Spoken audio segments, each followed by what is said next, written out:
Hey guys, what is up? Robinson Reviews here with a new movie review for you guys of Thor, The Dark World.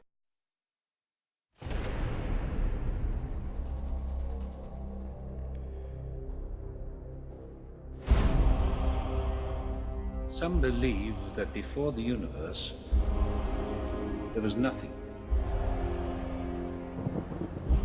They're wrong. There was darkness.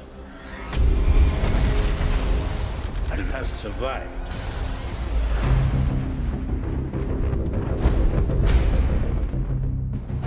I gave you my word.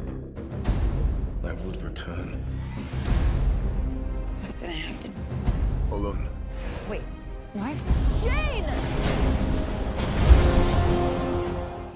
So Thor the Dark World takes place roughly about 2 years after the events of the Avengers, and we meet up with this new bad guy called Malachi. He has this power called the Ether, and it's like this symbiote mechanism that can blow people to bits. It can blow things to bits in general. And once in a blue moon, the 9 realms, which in fantasy or whatever, it's Earth, Asgard, and all these other realms. All 9 realms come together, and this is what Malachi wanted to do. He wanted to use the Ether to blow all 9 realms to bits. Odin's dad takes that ability away from Malachi. He takes the Ether and puts it in a spot that he thinks Malachi can't get to. Well, zoom in way far into the future. Thor just was in the Avengers and everything. Thor's living in Asgard again.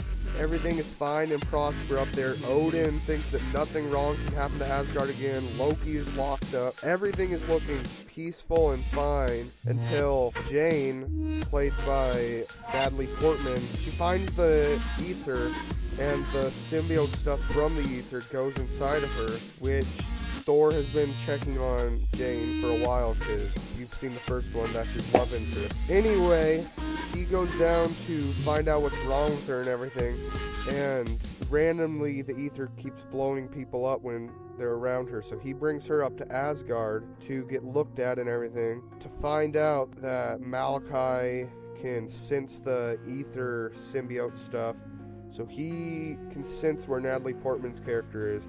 He makes his way to Asgard, blows a bunch of stuff up, and basically is ready to take the Ether and do the same thing he was trying to do before, because the 9 realms are about to collide again. So that was the storyline. Now on to my positives and negatives. So my first positive has to be Tom Hiddleston as Loki. There is nothing this man could do wrong while playing Loki. Nothing at all. I remember watching Thor and remembering that he was the best part of that movie. And same here. I don't know why they haven't made a Loki movie. He is so popular already. Tom Hiddleston just does so much with that character. He has so much charm while doing this evil tone with his character. It's just crazy. If it was anybody else, I would never see those two traits mixing. It's just craziness. The whole beginning half of this movie, Tom Hiddleston does the best Loki he's ever done, even better than the Avengers. He shows more anger than he has ever shown. He shows disappointment. He shows all these traits while keeping that same charisma and charm. It is just baffling. My second is Chris Hemsworth. He plays an amazing Thor. I mean, talk about born to play this role. He looks like the Thor from the comics. He acts like the Thor from the comics. He just gets into it just about as much as Tom Hiddleston. He was hilarious in parts. He was devastating looking in some parts. He showed some passion in some parts. He just, all in all, plays the perfect Thor. There's not a whole bunch to say about him because Thor is a hard person to develop. Although he develops quite a bit in this movie, he still is more like a brick wall to me than anything. But that's just me. Now on to my third. My third is Natalie Portman as Jane. She was average actually, but the reason she's like on my main positives is because she's one of those girls like Megan Fox. I could watch the biggest piece of crap movie ever created, and if she was in there, I would be fine with just sitting for 2 hours looking at her. She is gorgeous. My fourth is the special effects. All the light beams in this movie are incredible. All the hammer flying is incredible. All the transitions from CGI to real life practical effects are incredible. There is not one part of this movie that I was taken out of the movie because of the CGI. I mean, of course, we're human. Our eyes can catch it when people switch from human to CGI characters, like when Thor's jumping and they turn into CGI. You can barely tell it though. Like, I was surprised. I was completely jaw down in awe because in Iron Man 3, I had some problems actually with the special effects. Man, the special effects in this were top notch. My fifth is Alan Taylor. He does a fantastic job transitioning into this Marvel Cinematic Universe. Now, yes, I would have preferred to have the same Thor director, but what Alan Taylor did with this was way past my expectations, filming-wise. There was this one battle scene towards the beginning of the movie that I swear, in my opinion, it's probably one of the best medieval fight scenes since Lord of the Rings. No joke. It was incredible. The shots were perfect. The angles were perfect. It transitions into different shots perfectly. There was a part in the movie where I thought there was one long shot, and then I looked it up later, and apparently it was a bunch of different shots. My eye didn't even catch it transitioning into a different camera. This guy should be doing more movies. You can get some new directors to do the parts of Game of Thrones that he does. He should be making movies, and this movie proves that. Another positive is the action.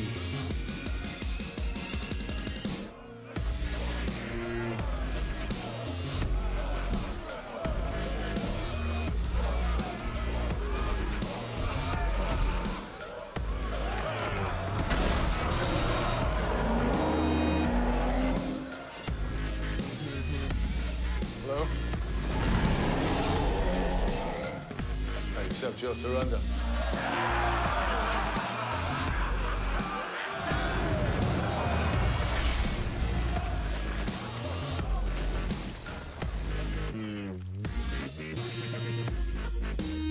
The action was shot perfectly. Every time Thor hit his hammer, you felt like you were there. It was just perfectly action-packed. A little more towards the end because the beginning is a little slow, but I think you guys can live with it for this movie.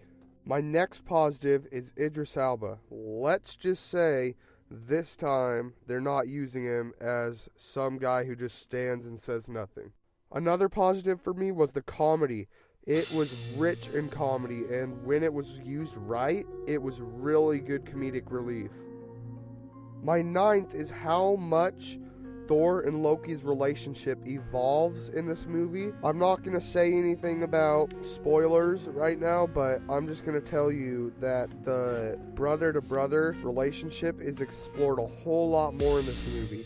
There is a part for like 20 minutes where it's just Jane sleeping and Thor and Loki talking, and that is probably my second favorite scene in the whole movie, by far. Now on to my negatives. Now the first one's pretty big, and I might get a little rowdy about it because it pretty much annoyed me the whole time he was on screen. Malachi has no character development whatsoever in the whole movie. He sits there and stares at you with his prosthetic face that you can totally tell is prosthetic, and when he speaks, it's mostly in his dark elf language, which means that you are forced to read the subtitles to know exactly what he's saying. And when he's not, he only speaks English like 20 words the whole movie. He just develops nothing at all, and because of that, his intentions don't even feel like intentions. It just feels like nothing. At the beginning, Odin does a voiceover about how he had the ether in his hands and it made him all mad that they took it away, but why didn't they explore that more? There was a whole chunk of time at the beginning of the movie that they could have took it. They could have even added time onto this movie. I felt that it was a little too short, and they could have gone into why Malachi was so mad that the ether got out of his hands, and at least why he wanted to blow all 9 realms up. The only thing that we see is him wanting to do that. We don't know why or anything. And when he talks, all he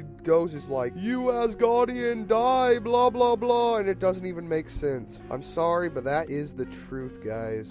Malachi was probably a good choice all in all to be as a bad guy, but he developed nothing. And this is nothing on the camera angles or the director. I think this is all in the script. The script was mumble jumbled when it got to Malachi, but very clean, crisp, and all in all perfect when it wasn't with Malachi. Now, I have a couple more negatives. My second is I feel like the movie started a bit too slow in the beginning, especially because it's a sequel. And I know, I mean, The Dark Knights, they all have slow beginnings, but I feel like for most sequels, they should start out pretty fast-paced. And then, once the audience is intrigued enough, slow it down a bit to get into the deeper part of the story.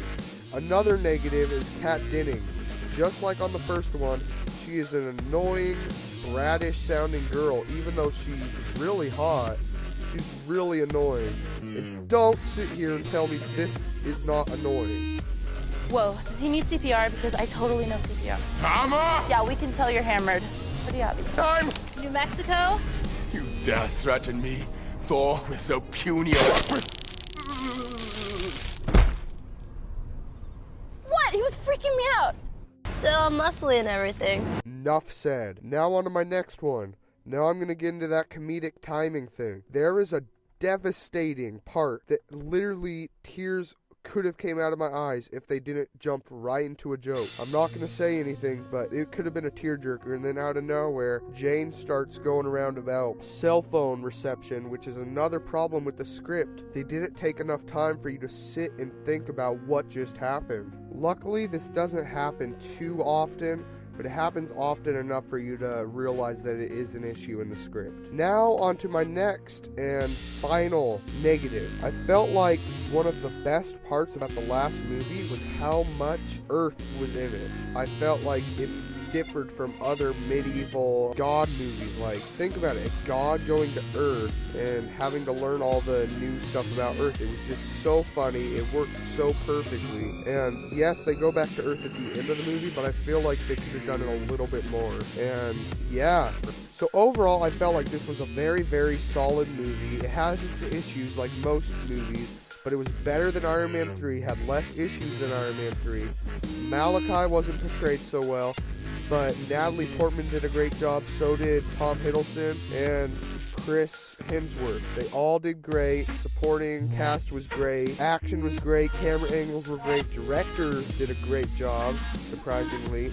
And it was paced well towards the end. So, with all that in mind, I'm going to give this movie a A-. Thanks, guys. And if you guys want to, why don't you guys tell me on a lettering scale what you rated this movie in the comments, and I'll feature your reviews on the next review at the very end. Also, if you liked this video, can you please hit the like button? And if you didn't like the video, hit the dislike button, because I will really look at those and see who's liking my videos and who isn't. And also, tell me things that I can critique in the comments, because I will critique if you guys want me to. Have a great day, and keep watching my videos. For more reviews, go to my channel, and I'll be up.